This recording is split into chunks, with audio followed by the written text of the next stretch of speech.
Astagfirullahaladzim.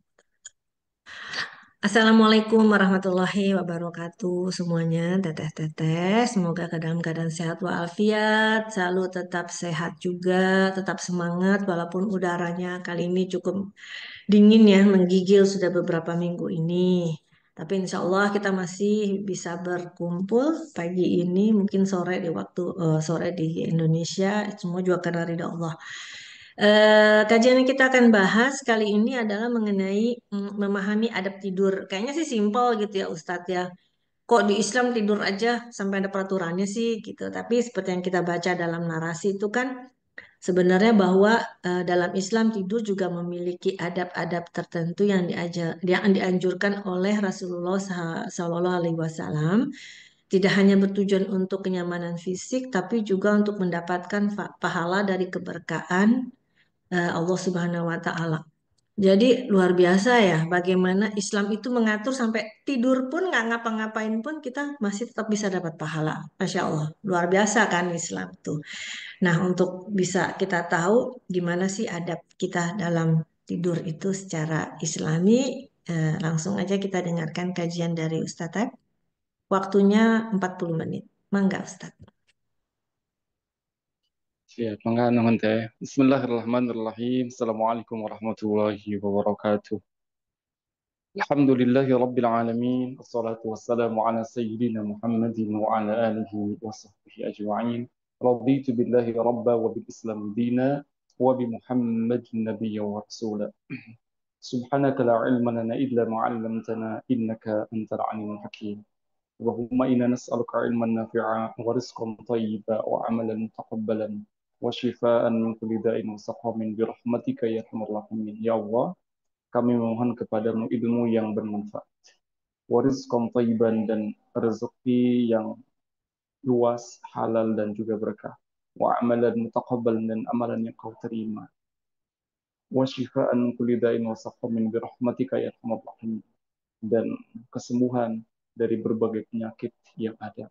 Dan kita saling mendoakan sahabat teteh-teteh ibu-ibu semuanya. Insya Allah salah satu jamaah IPP yang akan melakukan ibadah umroh, mudah-mudahan Allah memberikan kesehatan, keberkahan, dan kemudahan, serta Allah memudahkan perjalanan serta ibadahnya. Dan kita yang mendoakan juga sama Allah memberikan kemudahan dan Allah senantiasa memberikan perlindungan yang terbaik kepada kita semua dimanapun kita berada. Allahumma ja'alna ziyaratan qabli nabikal karim. Ya Rabbana ya Karim. Ya Allah, berilah kemudahan kepada yang akan melakukan ibadah umrah dan juga engkau terima ibadahnya dan kembali ke kampung halaman dengan selamat. Ya Rabbal Alamin. Al-Fatihah. A'udzu billahi minasyaitonir rajim. Bismillahirrahmanirrahim. Alhamdulillahi rabbil alamin. Arrahmanir rahim. Maliki yaumiddin. Iyyaka na'budu wa iyyaka nasta'in. اهدنا الصراط المستقيم صراط الذين أنعمت عليهم غير المغضوب عليهم. Amin. Teteh-teteh, ibu-ibu, sahabat semuanya, insya Allah sebagaimana tadi di awal telah disampaikan, pada kesempatan kali ini kita akan sama-sama membahas tentang hal yang setiap hari, setiap malam kita lakukan, yaitu tidur. Dan bagaimana tidur itu menjadi kebaikan, ataupun bahasa agama menjadi ibadah, karena memang setiap amalan itu kan tergantung niatnya dan menjadi ibadah kebaikan. Jadi bagaimana kita memahami tidur yang kita lakukan setiap hari ataupun setiap malam. Ada kalanya siang, ada kalanya malam. Tidur siang berarti siang hari, ya. Karena memang semua yang kita lakukan itu bisa menjadi nilai ibadah di hadapan Allah Subhanahu wa taala. Ya.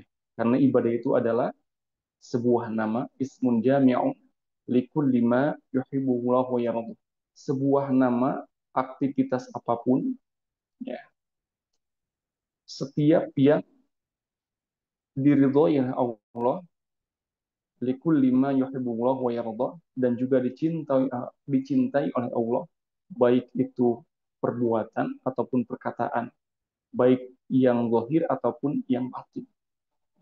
Dan tidur adalah aktivitas yang kita lakukan, maka bisa menjadi nilai ibadah di hadapan Allah SWT. Selain juga tidur membuat badan kita segar kembali, karena hakikatnya adalah tidur itu adalah tanda kekuasaan Allah SWT. Ya, sebelum kita membahas nanti terkait dengan adab ataupun etika tidur yang senantiasa kita lakukan, juga tidur kita menyadari bahwa itu adalah tanda kekuasaan Allah. Karena mungkin ada orang yang susah tidur, makanya sampai harus memakan obat tidur.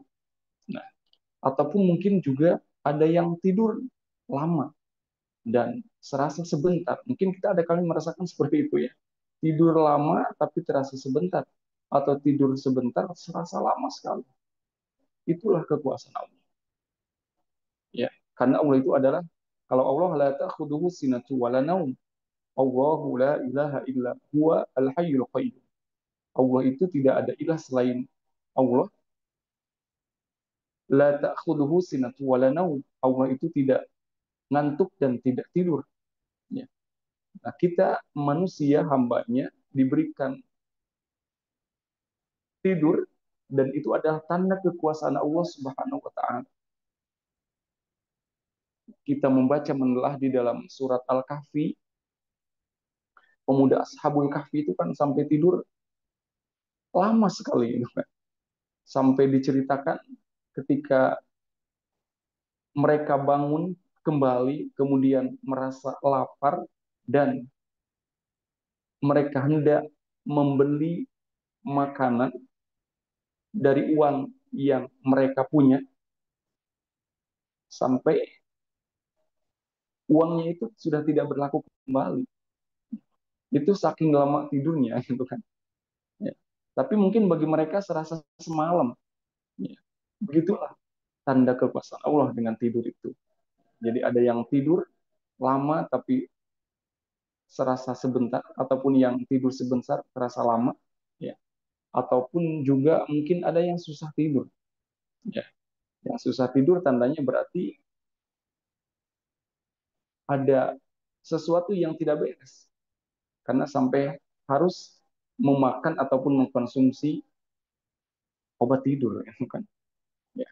Dan itu berkaitan dengan bagaimana ketenangan, gitu kan? Ya, ketenangan ketika setelah tidur, ya kita istirahat, nanti tidur itu juga bagian daripada istirahat, segera kembali. Dan semasa baginda Rasul Muhammad SAW, dulu ada seorang sahabat yang namanya Zaid ibnu Thabit, tidak bisa tidur kan? Karena beliau galau katanya, Pak, gelisah, akhirnya tidak bisa tidur. Ya, ada kalanya seperti itu mungkin yang kita rasakan pun itu kan. Ketika suasana kondisi gelisah itu kan sampai tidak bisa tidur. Ya, tidak, ya, karena di antara ciri orang yang tenang itu yang kita rasakan adalah, ya, nikmat makan dan uh, tidur juga nyenyak gitu kan. Ketika tidurnya tidak nyenyak berarti ada kegelisahan. Sama yang dialami dulu oleh seorang sahabat Zaid bin Sabit. Maka dia datang kepada baginda Rasul Muhammad SAW mengadukan hal yang dia rasakan, ya, kepada Rasul. Kemudian Rasul memberikan doa, gitu kan. Ya, ini mungkin salah satu doa bagi yang gelisah, sulit tidur. Ya, ini doa yang dipanjatkan Zaid bin Sabit. Akhirnya beliau bisa tidur katanya. Ya, doanya diantaranya ini, Allahumma gharatin nujum. Ya Allah, semua bintang telah tenggelam. Wahadatil ayun, semua mata telah tertidur, akan telah malam, jadi bintang telah tenggelam, kemudian mata itu semuanya telah pada tidur, ya. Wa anta hayyun qayyum, ya hayyu ya qayyum. Sedangkan engkau adalah yang maha hidup, lagi maha mengatur semua makhluknya. Ya hayyu ya qayyum. Wahai Allah yang maha hidup dan maha mengatur semua makhluknya. Ani ma'ini wa ahdi laili. Maka tidurkanlah mataku dan tenangkanlah diriku di malam ini. Ani ma'ini wa ahdi laili. Tidurkanlah mataku dan tenangkanlah diriku. Maka aku mengucapkan doa itu, kata Zaid bin Thabit. Kemudian beliau bisa tidur dengan nyenyak.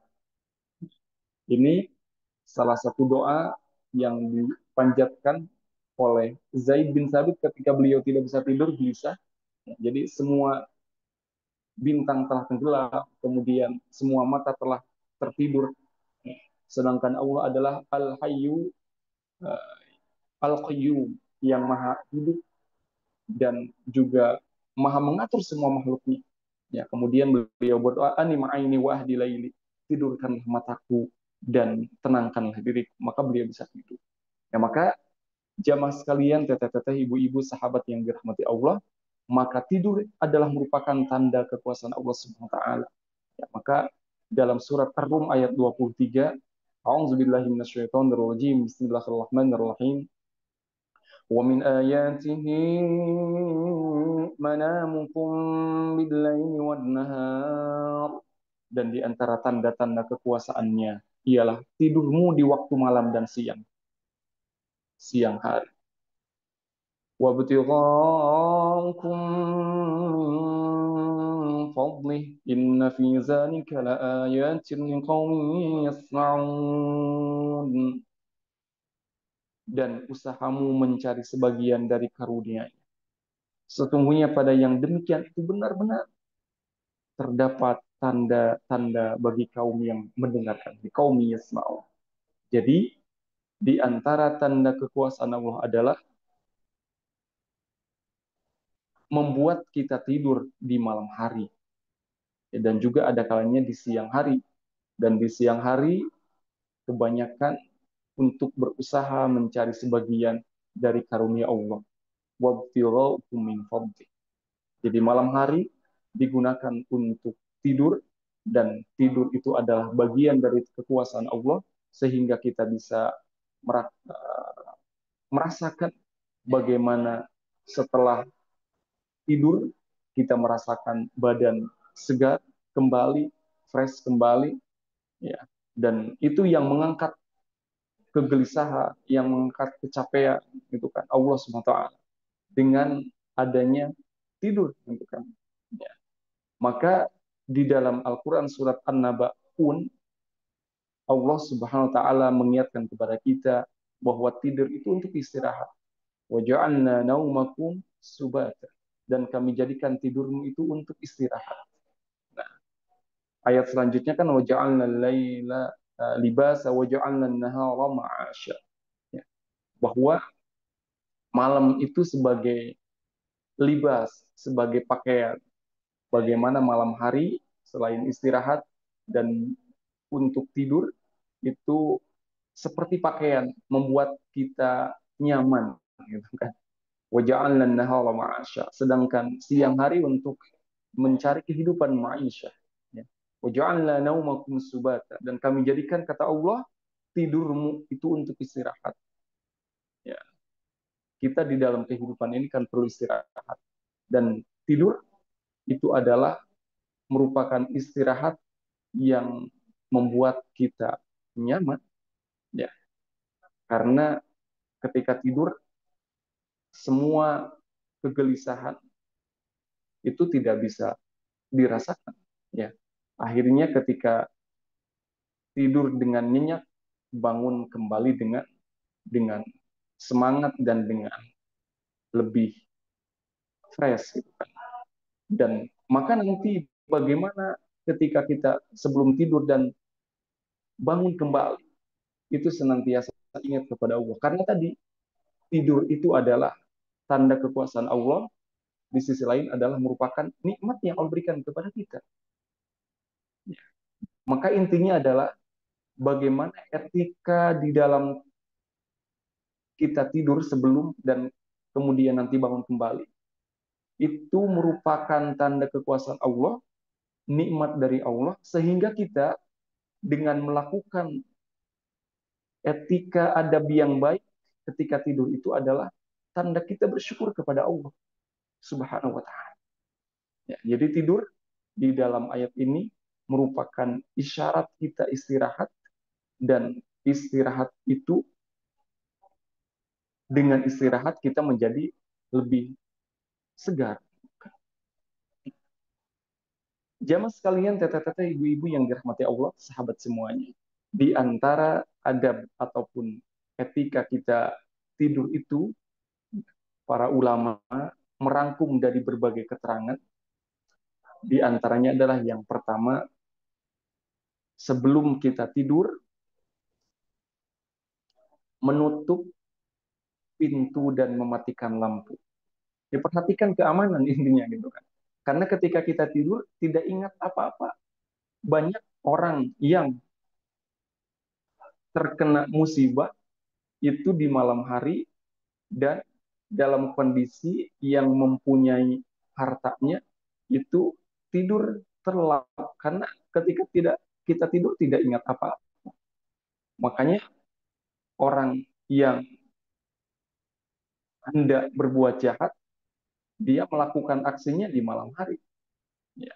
Maka di antara ikhtiar dan kehati-hatian kita, ya, dan ini bagian juga daripada adab kita sebelum tidur, menutup pintu dan mematikan lampu. Intinya perhatikan keamanan. Karena ketika kita tidur, ya kita tidak tahu dan tidak sadar. Ya. Di antara etika tidur pun, ya kami di sini di pesantren senantiasa mengingatkan kepada para santri itu harus memperhatikan pakaian, gitu kan, menghindari, karena mungkin kalau di rumah sendiri kan cenderung lebih aman gitu kan, dalam artian kan tidak banyak penghuninya. Ya, kalau di asrama kan lebih banyak penghuninya, makanya kita senantiasa mengingatkan, ini bagian daripada etika tidur juga, ya, bahwa harus memakai pakaian yang aman dari kemungkinan terbukanya aurat, gitu kan, ya, pakai celana yang panjang gitu kan, ya, kemudian juga nyaman, ya, supaya terhindar dari terbukanya aurat ketika tidurnya. Di antaranya juga ini, menutup pintu dan mematikan lampu. Mungkin secara hemat gitu kan, lampu ketika tidur dan juga ketika berbicara tentang kesehatan juga mungkin lebih sehat gitu kan, ketika lampunya dimatikan dan lebih lebih hemat gitu kan, hemat energi. Jadi menutup pintu dan mematikan lampu itu. Ya. Intinya perhatikan keamanan ketika kita akan tidur. Maka di dalam salah satu keterangan hadis Bukhari itu disebutkan, apabila kalian hendak tidur, padamkanlah lampu dan kuncilah pintu terlebih dahulu. Bagaimana di dalam Islam ini diperhatikan sampai detail tentang keamanan, gitu kan. Tidur bukan cuma sebagai istirahat dan ibadah, keamanan juga diperhatikan. Jamaah sekalian, teteh-teteh, ibu-ibu yang dirahmati Allah, kemudian yang selanjutnya adalah berwudu terlebih dahulu. Berwudu terlebih dahulu, bagaimana kita disunahkan, baginda Rasul mengajarkan kepada kita bahwa di dalam hadis Bukhari Muslim disebutkan, jika kamu mendatangi tempat tidurmu, maka wudulah seperti wudu untuk sholat, lalu berbaringlah pada sisi kanan badan. Idza ataita madja'aka, apabila kamu hendak tidur, mendatangi tempat tidur, fatawadda wudu'aka lis-shalah, maka wudulah sebagaimana kamu wudu akan sholat. Wudu seperti akan kita sholat. Ya. Dimulai dengan niat, kemudian membasuh muka, sempurna ala wudu. Kemudian membasuh tangan kanan kiri, kemudian kepala, mengusap kepala, kemudian kaki kanan yang kiri, dan itu dilakukan secara berurutan ataupun tertib. Begitulah wudhu ketika kita akan sholat. Dan begitulah wudhu pun yang dilakukan ketika akan tidur gitu kan. Idza ataika madja'anka fatawadda wudu'aka lis-shalah. Maka wudulah sebagaimana wudu untuk sholat. Tsumma taji' ala shiqaqal aiman. Kemudian berbaringlah ya, tidur dalam posisi ya, ke sebelah kanan.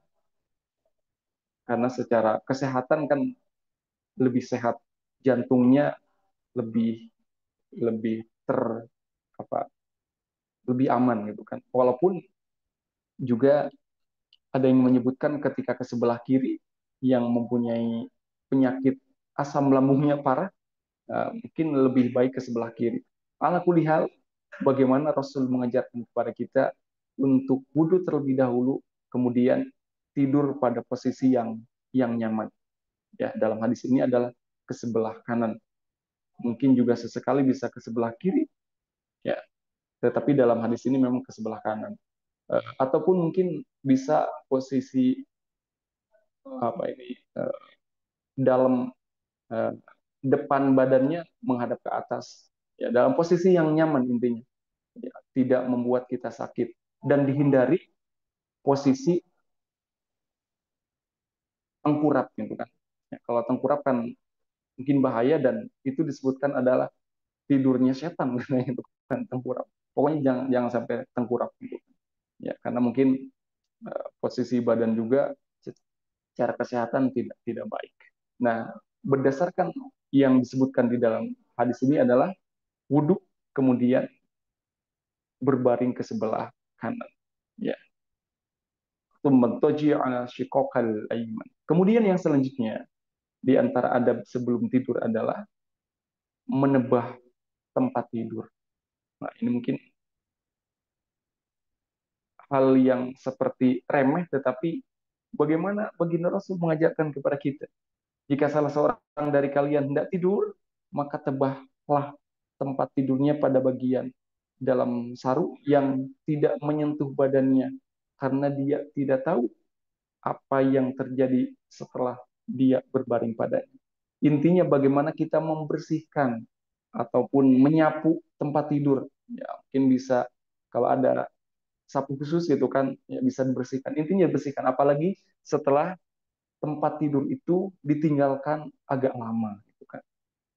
Ya, ditinggalkan agak lama, kemudian posisi tempat tidurnya tidak dirapihkan dalam artian seperti biasa gitu kan. Maka sebaiknya disapu terlebih dahulu. Karena bisa jadi ya, ada yang tidur di sana dan kita tidak melihatnya gitu kan. Ya, maka disunahkan untuk menebah di apa ya, kalau pakai kain atau di sini kan sarung gitu kan sebagai syarat gitu kan, ya bisa pakai sapu, bisa pakai kain, ya bisa pakai kain sebagai menebah gitu. Jadi disapu dengan bersih ya, karena tidak tahu juga kalaupun kelihatan bersih ya tidak ada kotoran ya sebagai isyarat bahwa tidak tahu bisa jadi ada yang berdiam di sana dan disuruh pergi gitu kan. Karena kita akan tidur yang mempunyai tempat itu gitu kan. Karena kalau dia masih tidur di sana kemudian tidak di dengan isyarat tidak dibersihkan, kemudian langsung tidur dan bisa jadi ya tidurnya bersama makhluk lain yang lagi tidur di sana. Nah, ini menebah tempat tidur ya. Apalagi tadi tempat tidur yang sudah lama tidak ditempati ya, maka perlu ditebah ataupun ya disapu ataupun dengan syarat dengan kain gitu kan. Nah, di sini kan dengan sarung. Nah, kemudian jamaah sekalian, teteh-teteh, ibu-ibu yang dirahmati Allah, selanjutnya membaca beberapa ayat Al-Qur'an. Nah, baginda Rasul ketika berada di tempat tidur setiap malam, beliau mengumpulkan kedua tangannya. Ya, lalu kedua telapak tangan tersebut ditiup dan dibacakan surat Al-Ikhlas, kemudian surat Al-Falaq, kemudian surat An-Nas.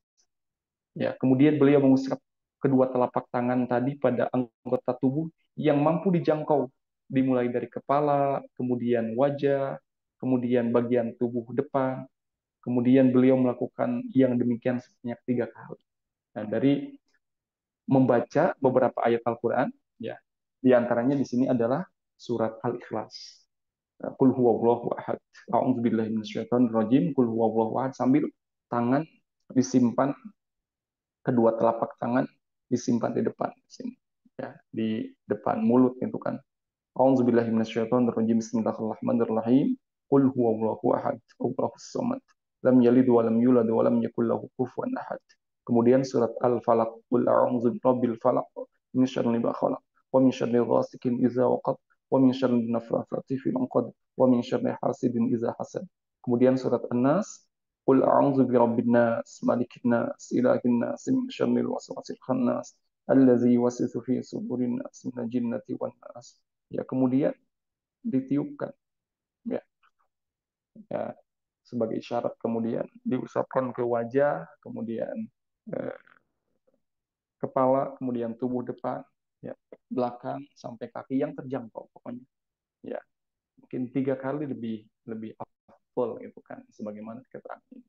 Ya, kita kira teteh-teteh ibu-ibu senantiasa melakukan. Dan surat Al-Ikhlas sudah hafal, surat Al-Falaq juga sudah hafal, surat An-Nas juga sudah hafal. Jadi bagaimana kita mengistiqomahkan itu yang tantangannya gitu kan. Ya. Ataupun mungkin membaca beberapa ayat kalau ada waktunya dari Al-Qur'an yang lain ya selain ini. Tapi minimal yang ini itu kan. Ya. Yang sudah terbiasa alhamdulillah diistiqomahkan. Yang belum terbiasa mudah-mudahan Allah senantiasa memberikan kekuatan kepada kita. Ya. Karena memang ini perlu perlu istiqomah dilakukannya itu kan kontinuitas. Nah, ada yang sudah hafal juga akhir surat Al-Baqarah juga kalau sempat bisa didawamkan dari mulai lillahi ma fis samawati ada 3 ayat ataupun mungkin juga surat uh, pertengahan dari Al-Baqarah ya pertengahannya hampir akhir ya ada di surat ayat kursi juga ya ataupun kalau yang punya waktu khusus juga bisa mendawamkan surat Al-Mulku ada 30 ayat. Minimal yang ini, yang 3 surat ini. Ya. Mudah-mudahan Allah memberikan kesekomahan. Ya, jadi sesuai dengan keterangan di dalam hadis ini, ya menyimpan telapak tangan di depan, kemudian dibacakan, kemudian ditiupkan dan diusapkan. Ya, insya Allah itu sebagai apa? Sebagai tanda kita melindungi badan kita dan Allah menjaga ketika kita tidur, gitu kan? Ya, sebagai benteng. Karena ya tadi ketika kita tidur tidak sadar dan ketika Allah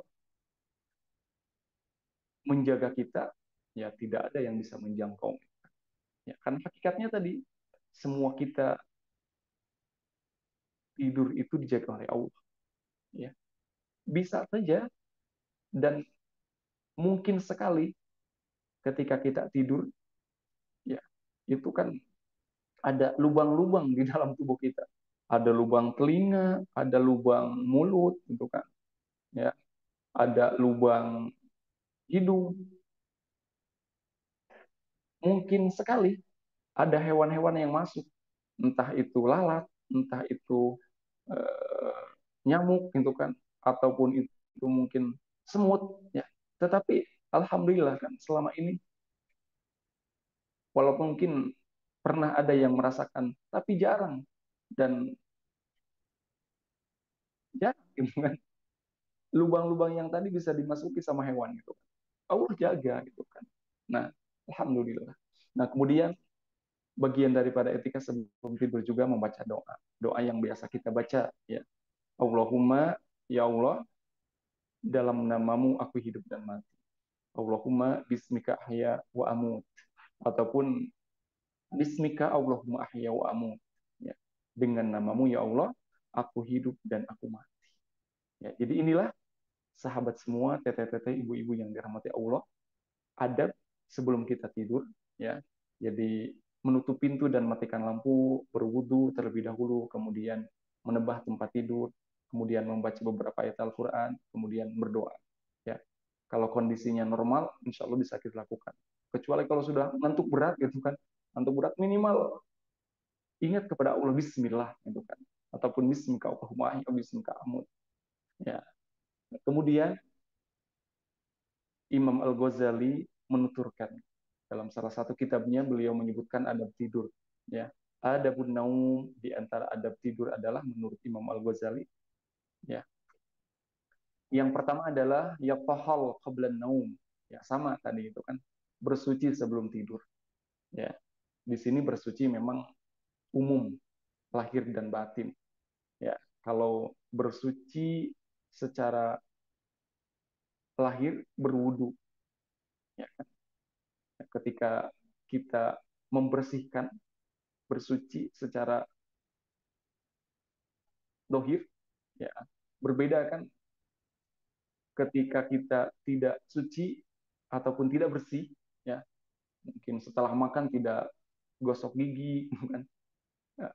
Rasanya ketika bangun tidur itu kurang begitu nyaman, tapi berbeda ketika mulut dibersihkan dengan gosok gigi terlebih dahulu, ya, dengan wudhu. Itu kan wudhu itu kan membersihkan wajah, kemudian ya semua anggota wudhu itu kan, kaki juga dibasuh, jadi lebih lebih sehat gitu kan, ya.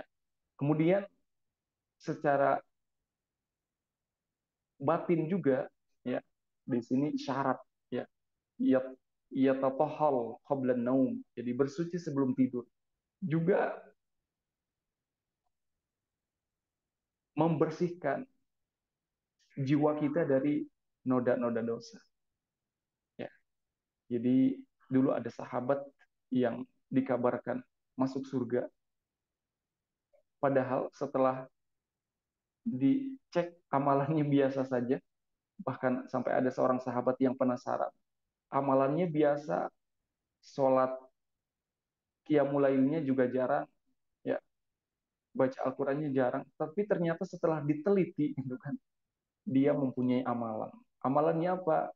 Sebelum tidur itu dia mengikhlaskan dan memaafkan semua yang dia kenal, yang dia jumpai sahabatnya di hari itu. Ya, berarti membersihkan gitu kan badannya dari prasangka yang tidak baik kepada siapapun dan mengikhlaskan, ya. Nah, ini kata Imam Al-Ghazali memang, ya, lebih apa ya, lebih umum, ya. Selain bersuci dari hadas ataupun dengan wudhu, ya, juga mensucikan jiwa, ya. Jadi semuanya ketika ada yang berbuat khilaf dan salah kepada dirinya, semuanya dimaafkan. Nah, subhanallah, gitu kan. Nah, kemudian wayanamu ala yamin, ya, sama dengan yang tadi, tidur di sisi kanan, ya, menghadap ke sebelah kanan. Kemudian wayazkurullaha azza wa jalla hatta ya'khudhuhu naum, berzikir kepada Allah azza wa jalla sampai sampai tidur, ya. Karena kita tidak ingat, ya, kapan waktu tidur itu kapan. Tahu-tahu itulah nikmat gitu kan. Ya, tahu-tahu tidak ingat dan tidur gitu kan. Ya, coba diingat terakhir ingat itu kapan? Ya, sebelum tidur. Walaupun mungkin bisa diingat, tapi begitulah Allah menidurkan kita kan. Nikmat sekali gitu kan. Ya. Jadi yang ketiga berzikir kepada Allah Azza wa Jalla. Ya, tadi salah satunya berzikir dengan membaca ayat-ayat Al-Qur'an, beberapa ayat Al-Qur'an, kemudian berdoa tadi itu kan berzikir. Ya, kemudian wa yad'u idza istayqadha. Nah, ya, bagian daripada etika juga Imam Al-Ghazali menyebutkan tidak cukup sampai tidur terlelap saja, nanti kan bangun kembali. Maka berdoa ketika bangun. Wa yad'u idza istayqadha, apabila bangun kembali, karena ada yang Allah tidurkan sampai tidak bangun lagi. Nah, makanya ketika kita bisa bangun kembali, wayat wa yad'ullah, jadi berdoa kepada Allah dan juga memuji Allah, wa yahmadullah ta'ala. Ya, jadi selain berdoa juga memuji Allah. Makanya dengan doa yang biasa kita baca, alhamdulillahillazi ahyana ba'dama amatana wa ilaihin nusyur. Segala puji bagi Allah, alladzi ahyana, yang telah menghidupkan kami semua, ba'dama amatana, setelah mati. Ya, tidur itu hakikatnya adalah mati. Ba'dama amatana wa ilaihin nusyur, dan kepada Allah kita akan kembali semua. Ya, jadi ini adalah adab tidur menurut Imam Al-Ghazali.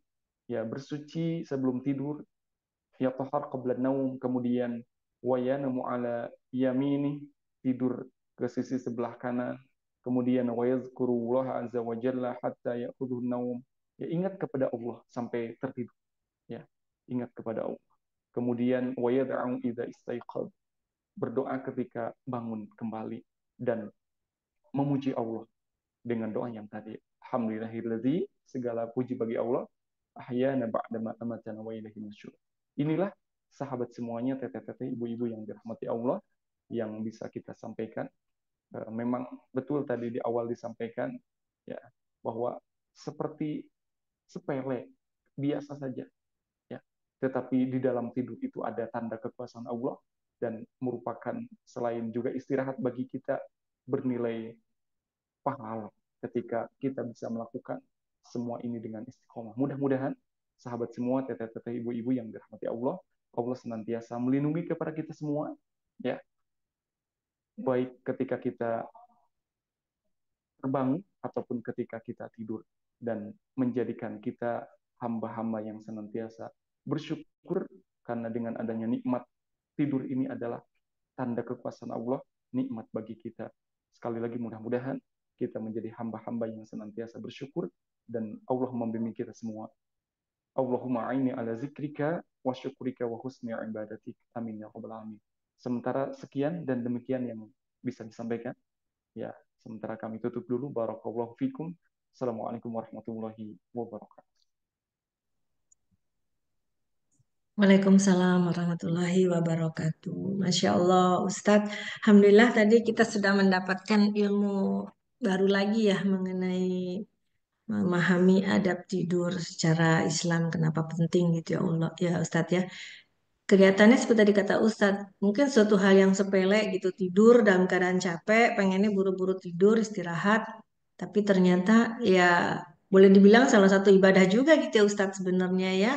Ibadah bersyukur kepada Allah Subhanahu wa Ta'ala.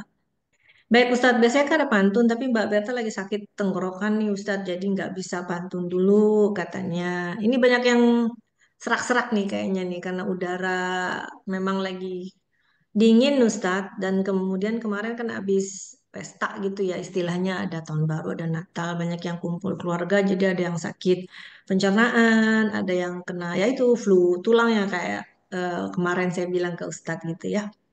Baik Ustadz, kita sekarang sudah masuk ke tanya jawab. Teteh-teteh kalau ada yang mau bertanya, mangga silahkan. Mumpung masih ada waktu. Saya nanya dulu deh Ustadz. Pertanyaan saya gini Ustadz, kan katanya apa, kita harus wudhu ya Ustadz ya sebelum sebelum tidur gitu ya. Itu kan bukan berarti menjaga wudhu ya Ustadz ya. Hanya wudhu aja kan gitu ya. Apa harus dijaga kan? Nggak mungkin Ustadz kalau suami istri masa dijaga wudhunya gitu kan? Nggak mungkin gitu Ustadz. Nah itu gimana Ustadz? Terus yang kedua nih, kan tidur kan sebelah kanan. Itu kan nggak harus terus-terusan juga ya Ustadz ya. Berarti kan ya tidur sebelah kanan ya bangun-bangun udah nggak tahu di mana gitu bentuknya kan Ustadz. Biasanya kan seperti itu kan. Nah, yang sering dilupain orang itu Ustadz termasuk saya juga sering lupa Ustadz. Kalau bangun tidur kan katanya berdoa. Tapi kenapa ya Ustadz? Apa cuman saya aja gitu ya, ibu-ibu, emak-emak. Bangun tidur, apa namanya kan biasanya kita bangun terus sholat subuh gitu segala macam. Tapi tuh yang dikit langsung gitu, jam berapa ya? Langsung gitu loh Ustadz gitu ya. Kenapa ya Ustadz ya? Gimana ya caranya supaya saya ingat terus gitu ya, bangun tidur doa dulu gitu. Apa cuman saya aja gitu kalau bangun tidur suka panik gitu ya Ustadz yang ngurusinnya langsung wah hari ini harus ini dan sebagainya dan sebagainya. Nah, gimana nih menurut Ustadz tadi tiga pertanyaan saya itu? Mangga Ustadz. Nuhun. Baik, saya terima kasih. Saya jadi ingat lagu anak-anak itu kan bangun tidurku terus mandi. Nanti bisa bisa diganti tuh itunya eh, lirik lagunya bangun tidurku terus berdoa. Ini kan. Iya, lucu juga kan langsung mandi itu kan langsung lari. Baik, yang pertama ini ya, walaupun satu kesatuan ya, wudhu, kemudian ke sebelah kanan, kemudian bangun kembali gitu kan, ya di dalam tidur. Baik, yang penting ya betul tadi apalagi ya suami istri itu kan masa apa kalau berpendapat bahwa bersentuhan suami istri kan membatalkan wudhu, ya nanti ya lucu juga gitu kan. Yang penting maksud keterangan ini adalah posisi terakhir, kondisi terakhir ketika kita akan tidur wudhu itu kan. Ya, ketika nanti bersama suami ataupun bersama istri, ya bersama pasangannya, ya kan itu juga bagian daripada ibadah, gitu kan? Daripada ibadah itu kan. Ya, karena sampai eh, para sahabat ada yang lucu gitu kan terkait dengan ini. Ini kan ya nyambung juga gitu kan bahwa katanya ketika apa? Ketika tidur kemudian lagi membahas tentang sedekah ini kan Rasul ini kan. Ya, sampai ada disebutkan itu kan bahwa kamu mendatangi ya istrimu ya. Jadi ya hubungan suami istri itu kan bagian daripada sedekah gitu kan. Daripada ibadah juga ya. Jadi kalau kalau apa? Kalau dengan wudhu itu menjaga itu semua, berarti kan di sisi lain berbuat kebaikan, tapi di sisi lain eh, jadi menghalangi berbuat kebaikan.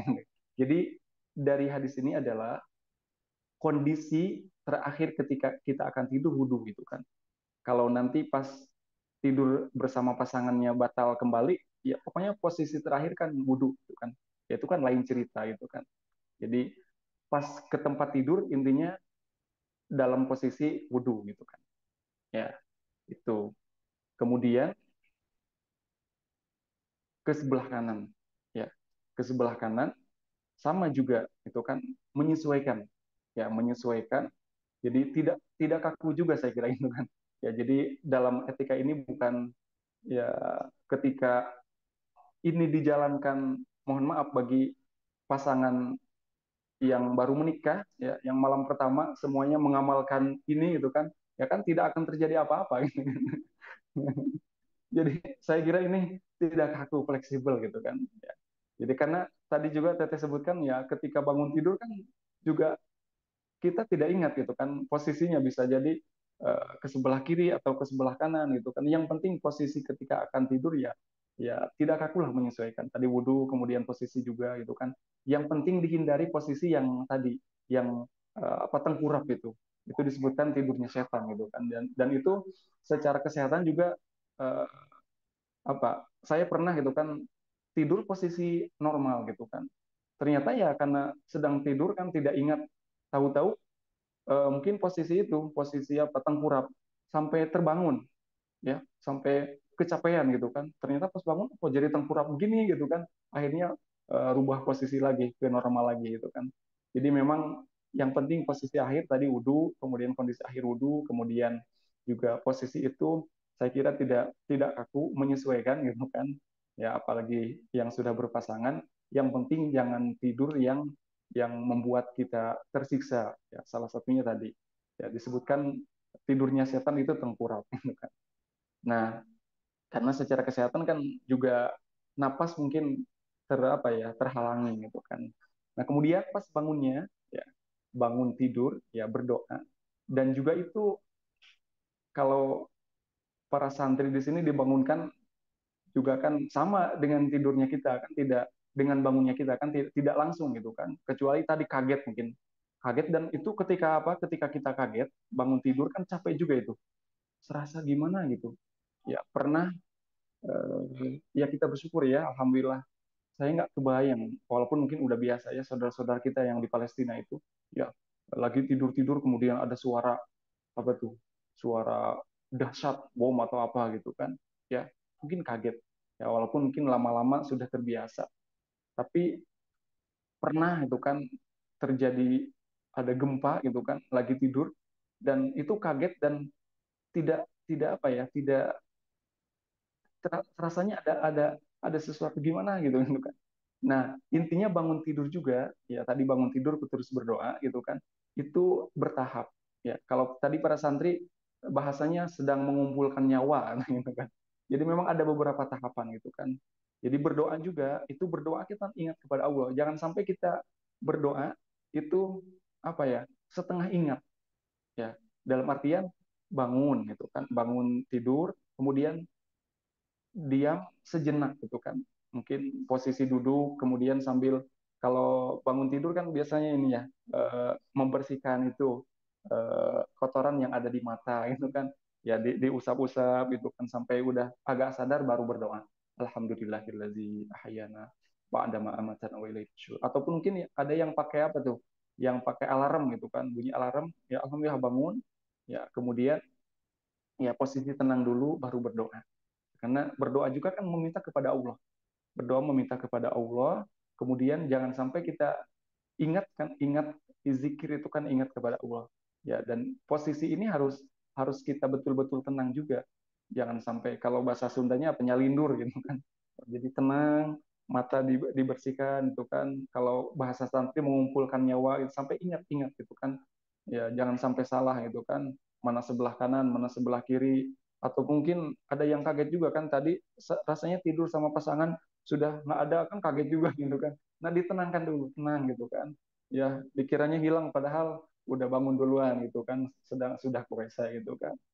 Nah ya begitulah. Ya, jadi tenang dulu baru berdoa. Alhamdulillahillazi hayyana ba'da ma amatana wa ilaihi nusyur. Ya. Jadi yang saya pahami tidak langsung berdoa alhamdulillah. Jadi ya kita tenang dulu gitu kan.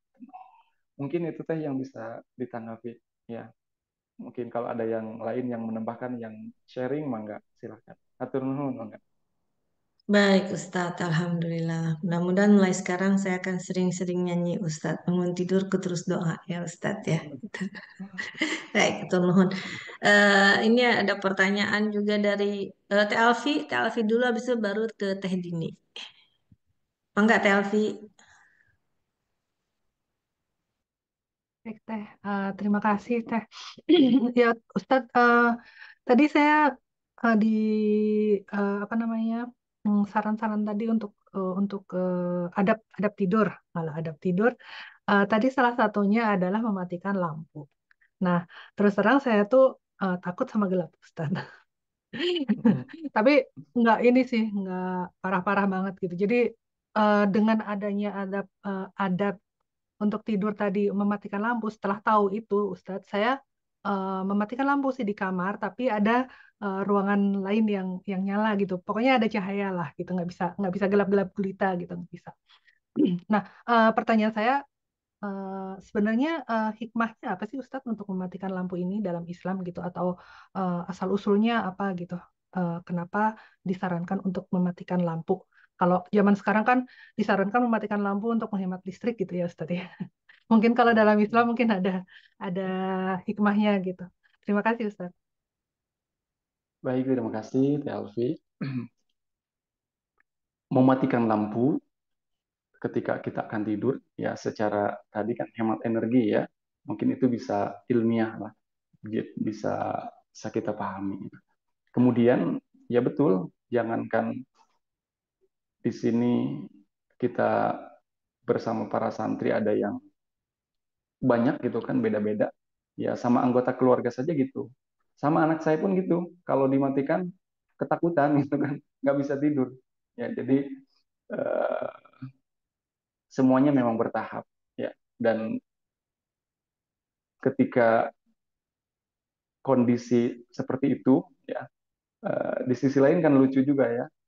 Tidur satu keluarga, yang satu ingin mati, yang satu ingin hidup gitu kan. Jadinya jadi di sanalah mungkin ada saling saling memahami itu kan. Mungkin nunggu tidur yang lampunya terbiasa nyala. Nanti kalau dia sudah tidur baru dimatikan kan sudah tidak ingat gitu kan. Mungkin itu salah satu solusinya. Jadi karena ada juga yang memang yang tidak bisa tidur ketika kalau nyala gitu kan. Ya, ada kalanya seperti itu kan. Ya, mungkin solusinya tadi kalau ada yang dua orang yang berbeda, ya jadi biarkan tidur dulu orang yang terbiasa nyala, kemudian baru yang terbiasa mematikan lampu. Dan mematikan lampu pun itu kan makanya ada lampu tidur itu kan, ya kan tidak gelap itu kan, ya tidak gelap. Ada kan pembalap katanya pemain badan gelap-gelap, tidak gelap gitu kan, tidak gelap gelap gelap gulita. Kalau gelap gulita kan terasa apa tuh, terasa pengap juga gitu kan. Ya, jadi makanya ada lampu tidur kan, itu tetap menyala tetapi lebih lebih apa ya, lebih senja gitu kan, ya jadi lebih apa ya, lebih nyaman gitu kan, karena kalau terlalu gelap juga tidak nyaman ya, jadi pengap gitu kan. Ya, adapun yang tidak ada lampu tidur ya biasanya itu, biasanya menghidupkan di ruangan lain, ya kan, ataupun mungkin ada yang, kalau yang di luar tetap dihidupkan, ya jadi nanti ada sedikit cahaya masuk gitu kan, ya jadi bisa disiasati lah gitu kan. Jadi, nah itu kalau secara eh, apa ya, masuk akalnya memang tadi hemat energi. Nah kalau secara apa, secara mungkin juga secara kesehatan, ya, saya kira memang pernah membaca juga dulu gitu kan. Ya secara kesehatan memang tidur tidur dengan kondisi lampu mati ataupun mungkin tidak terlalu terang itu lebih apa tuh? Lebih lebih sehat gitu kan secara kesehatan. Ataupun mungkin juga kalau hikmah itu kan bisa kita apa ya, temukan banyak memang itu kan. Ya. Kemudian juga kalau tadi tidurnya yang kalau santri di asrama itu kan, di asrama ketika apa, ketika terang benderang gitu kan, ya itu hal-hal yang membuat kita malu ketika terbuka kan kelihatan, tapi kalau gelap kan jadi tidak kelihatan gitu kan, ya ibaratnya mohon maaf ada tanda yang tidak mau diketahui eh, di dalam apa tuh, di dalam badannya, di apa ini ibaratnya di lengan bagian atas itu kan, kan senantiasa tertutup itu kan. Kalau pas tidur mungkin pakai baju agak pendek kemudian terlihat itu kan, ya tapi kalau lampunya gelap kan tidak begitu jelas, ya jadi meminimalisir ataupun eh, apa, sesuatu anggota badan kita yang tidak mau terlihat itu tidak nampak jelas. Ya, hikmahnya mungkin banyak sekali hikmahnya itu kan bisa kita itu. Tapi intinya daripada apa tadi itu kan anjuran dan perintah ataupun sunnah lah gitu, ini kepada sunnah. Tetapi saya meyakini apa yang dikatakan oleh Ibnu Abbas gitu kan. Ibnu Abbas itu mengatakan ketika ada perintah di dalam Al-Quran ataupun juga di dalam hadis gitu kan, ya itu harus diyakini bahwa pasti ada kebaikan di dalamnya, ya. Dan ketika kita menghindari larangan, pasti juga ada kejelekan yang ditinggalkan. Saya meyakini itu kan. Walaupun yang namanya hikmah itu adalah kita bisa merasakan setelah setiap kita bisa merasakan hikmah itu, ya. Makanya mungkin secara tadi ilmiahnya ataupun masuk akalnya mungkin hemat energi, kemudian juga anggota badan kita yang tidak mau kelihatan tampak jelas, mungkin ketika gelap kan tidak kelihatan, ataupun mungkin juga bersama pasangan, ya kan. Eh, Awal-awal mungkin ada anggota badan yang ya malu, ini bagian dari kelemahan saya ibaratnya gitu kan, ya mungkin itu bisa diminimalisir, ya kan. Ya jadi itulah mungkin beberapa hal. Dan ketika ini terkait dengan perintah, walaupun ya ini kan bagian daripada adab etika, bagaimana tadi dalam hadis ketika Rasul melakukan, ya saya meyakini perkataan yang disampaikan tadi Ibnu Abbas, pasti ada kebaikan di dalamnya ketika melaksanakan perintah, kemudian ketika meninggalkan larangan juga pasti ada kejelekan yang ditinggalkan gitu kan, ya. Sama halnya dengan kenapa dilarang makan daging babi gitu kan, kan ternyata setelah diteliti ada manfaatnya secara kesehatan, begitupun ini gitu kan, ya. Yang lain mungkin bisa bisa menambahkan terkait dengan hikmah ataupun manfaat, ya yang saya ketahui seperti itu, wallahu a'lam. Mangga atur nuhun eh, Teh Alfi. Ya, nuhun, nuhun Ustaz. Terima kasih.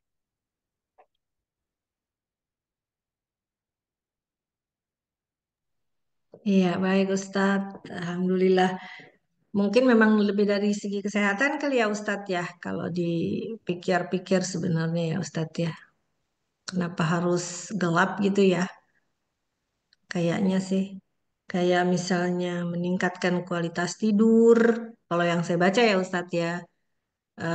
Apa sih namanya bisa menghilangkan depresi katanya gitu. Kalau mungkin kalau gelap ya gitu kan. Mungkin kalau terang kan waduh kesannya on terus mata kali gitu ya Ustadz ya. Dan saya tuh kayak Alfi, tapi saya heran Ustadz, justru malah di Indonesia itu anak-anak ya, dan bukan cuma anak-anak sebenarnya, banyak orang justru yang tidur dengan lampu terang benderang Ustadz. Nggak dimatikan lampu, bener kan ya Teh Alfi ya? Dan kita dibiasakan tidur terang gitu Ustadz, karena takut setan, zaman dulu itu bener kan, waktu kecil, ditakut-takutin. Jadi tidur tuh terang, saya dulu tidur Ustadz, terang tuh terang banget Ustadz, kayak sehari-hari aja terang banget. Lah ketemu suami, ternyata tidurnya harus yang gelap gulita, gimana dong gitu kan. Akhirnya ya solusinya itu beli lampu kecil dan sekarang udah biasa akhirnya pelan-pelan itu. Pelan-pelan sekarang saya tidurnya udah gelap Ustaz. Cuman memang harus jendela dibuka dikit jadi cahayanya cahaya dari eh, luar gitu. Paling nggak seperti itu. Tapi ya itu dan memang ternyata tidur lebih enak kalau memang gelap gitu. Jadi lebih mungkin badan juga lebih rileks ya dibandingkan dengan ada sinar kan mungkin kerasa gitu ya. Baik deh. Baik Ustadz. Sekarang kita ke pertanyaan berikutnya Ustadz, yaitu dari Tedini. Pertanyaannya adalah, apakah benar habis subuh dan asar tidak boleh tidur? Nah, adakah larangannya Ustadz? Kadang-kadang ngantuk banget Ustadz. Kalau habis subuh gitu ditahan-tahan juga kadang-kadang suka pengen tidur. Gimana dong Ustadz? Kalau asar sih biasanya jarang ya. Apalagi kita yang di luar negeri, asar adalah waktunya ibu-ibu menyiapkan makan untuk keluarga gitu. Nah, cuman yang subuh ini nih Ustadz, kita kan kadang-kadang pengen makai begitu orang pada pada pergi kerja, aduh pengen narik selimut lagi rasanya. Nah, gimana nih Ustadz? Nuhun. Ya, baik, terima kasih atas pertanyaannya. Ya, tidur setelah sholat asar dan juga subuh. Ya, jadi sebaiknya memang dihindari. Ya, saya juga ada kalanya merasakan yang agak berat itu teh nanti ketika apa ya, ketika bulan puasa itu kan, karena kan ada sahur ya, habis habis makan biasanya ngantuk berat. Nah, tapi ini bisa dirasakan ketika 3 kali berturut-turut, ya itu udah kesananya biasanya terbiasa. Ya, 3 kali berturut-turut itu kan ketika setelah subuh 3 kali berturut-turut tidur kesananya agak terbiasa ketika bangun ya, dan itu perlu perjuangan itu kan. Nah, subuh dan asar ya memang beberapa keterangan dari para ulama menyebutkan ya bahwa tidur setelah asar itu mewarisi pikun katanya ataupun ingatannya itu tumpul ya.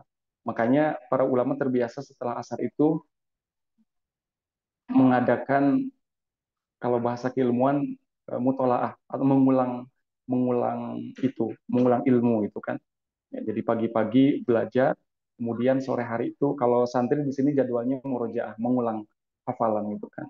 Nah, jadi itu yang ba'da asar.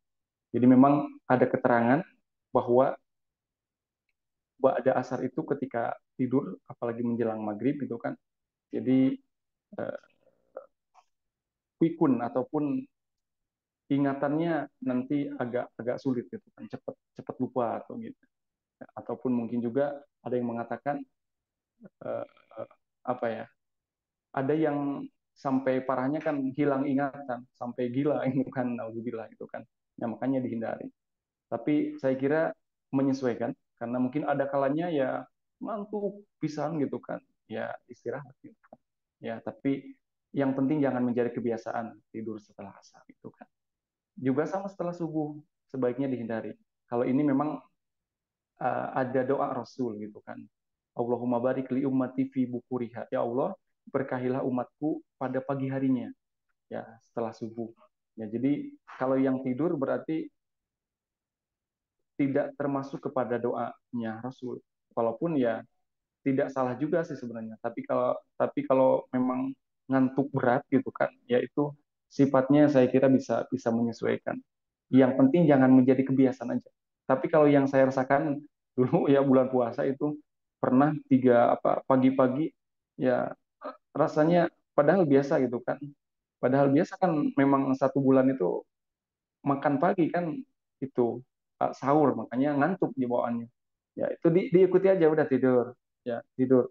Tahu-tahu sudah 3 kali berturut-turut kesananya sulit sekali itu untuk apanya untuk menghindarinya gitu kan ya yang saya rasakan seperti itu ya jadi memang ini lebih kepada bagaimana kita merasakan kondisi badan gitu kan ya memang sebaiknya ya dihindari karena mungkin ada kejadian-kejadian seperti itu kalau pada asar ya itu nanti cepat pikun ataupun nauzubillah kalau sampai hilang ingatan kalau pada subuh yaitu ada doa itu Allahumma barik li ummati fi bukuriha kita tidak termasuk eh, saya biasanya memotivasi para santri gitu kan supaya setelah subuh tidak bangun apa tidak tidur kembali ataupun cepat bangun itu orang-orang yang bekerja saja ya ada kalanya yang eh, ke pasar itu kan jam 2 jam 3 sudah bangun gitu kan nanti kalau kalau tidak bangun kan tidak bisa menjemput nafkah ibaratnya gitu kan ya tidak bisa menjemput rezeki jangan sampai kalah sama sama orang lain yang di luar itu jadi ini terkait biasa dan tidaknya saya kira kita kalau yang ada kalanya terbiasa tidur setelah subuh ataupun asar itu dicoba aja terkait dengan pola tidur kita gitu kan tapi memang sebenarnya tadi bagian daripada adab ataupun etika kita tidur juga tidur itu yang sehat itu kan nanti mungkin bisa ditanya kepada pakarnya yang ahli di bidang kesehatan. Ya, yang saya rasakan dan yang saya tahu memang tidur yang sehat itu kan setelah setelah Isya, cepat tidur. Makanya Rasul ya, itu kalau tidak ada kebutuhan hajat yang begitu penting setelah Isya itu ya tidurnya lebih awal gitu kan. Nanti supaya bisa bangun lebih awal. Itu lebih sehat dibandingkan dengan tidur terlalu malam ya bahasa lainnya kan bergadang. Ya makanya sampai ada lagunya kan Bang Haji Roma Irama bergadang itu tidak baik gitu kan. Ya nanti kalau bergadang nanti bangunnya juga telat gitu kan. Ya, jadi mungkin ada waktu, posisi ataupun kondisi yang sehat untuk tidur, ya ataupun disebut dengan kan tidur produktif tadi yang tidur sebentar tapi serasa lama, ya kita jangan sampai tidurnya lama tapi serasa sebentar, makanya pengen rasa kurang terus, ya mungkin secara kesehatan juga kan tidur kalau tidur bayi mungkin kan dari 24 jam mungkin 22 jam tidur tidur itu memang sehatnya seperti itu. Tapi kalau orang dewasa kan apalagi makin makin tua itu kan mungkin posisi apa kondisi untuk tidur kan makin sedikit biasanya gitu kan ya mungkin eh, 6 jam 5 jam 4 jam gitu kan ya karena kebanyakan tidur juga kan tidak tidak baik juga secara kesehatan gitu kan ya mungkin dipilih tidur yang produktif salah satunya kalau yang Rasul terbiasa mengajarkan kepada kita awal malam cepat tidur ya awal malam cepat tidur supaya bangun kembali dan itu memang saya merasakan seperti itu juga gitu kan mungkin teteh-teteh juga saya kira merasakan cepat tidur kemudian cepat bangun itu lebih lebih apa ya lebih enak ke badan itu dibandingkan eh, melek dulu ataupun gadang kemudian nanti agak sulit bangunnya biasanya itu kan demikian yang bisa ditanggapi terkait dengan tidur. Baik Ustadz, mudah-mudahan cukup jelas ya. Tadi jawaban dari Ustadz Taib soal nggak boleh, bukan nggak boleh ya. Bukan larangan ya Ustadz ya, tapi dianjurkan apa gimana Ustadz? Tepatnya apa ya? Ya Bukan sebaiknya larangan, dihindari. Ya, oh sebaiknya dihindari. sebaiknya dihindari karena memang kondisi badan kita ya jangan dibiasakan lah tidur setelah subuh sama setelah asar. Walaupun tadi mungkin beberapa kondisi ya saya pun pernah melakukan tidur setelah subuh dan setelah asar karena kondisi badan capek pisan gitu kan. Ya sampai nggak ingat tadi karena ya tahu-tahu eh, tahu-tahu ya ingatnya malam hari ataupun sudah siang hari gitu kan intinya mungkin sebaiknya dihindari dan jangan dibiasakan. Tapi kalau beberapa kondisi memang kondisi badan memerlukan untuk istirahat ya istirahat saya kira itu kan.